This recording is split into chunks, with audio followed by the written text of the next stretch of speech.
কি অনেকে জানে যে হিজবুত তাহরির এটা, তো আমরা অনেক সময় বুঝাই বলি যে ভাই একটা হইলো জঙ্গলি সংগঠন যে হিজবুত তাহরি, আর আমরা যেটা করি এটা হলো হিজবুত তাওহীদ। তো অনেক সময় দেখা গেছে এলাকার ভিতরে অনেক সব সমস্যা করে, যেরকম আমাদের এলাকার ভিতরে যে বেতাগি হুজুর আছে একজন, উনি চরমড়াইয়ের ভক্ত, ঠিক আছে।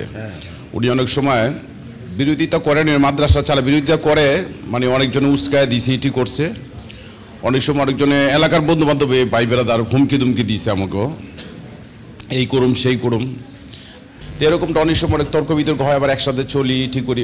মানে অনেক সময় দেখতাম যে বেতাগি আর কি অনেক সময় অনেক উস্কানি করে, মানে এখনো আছে, এখনো আমাদের এলাকায় আছে। আচ্ছা দেখেন, এই হিজবুত তাহরির নিয়া ভুল বোঝাবুঝির সৃষ্টি নতুন না।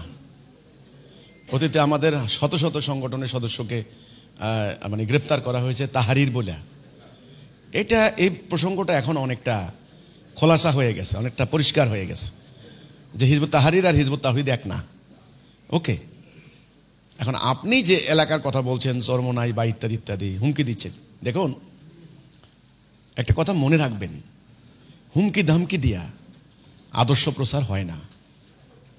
আদর্শ একটা শক্তিশালী জিনিস, সত্যের একটা নিজস্ব গুণ আছে, এর গ্র্যাভিটি মারাত্মক, এর আকর্ষণ ক্ষমতা এতটাই সাংঘাতিক, সব কিছু চুরমার হয়ে যায়।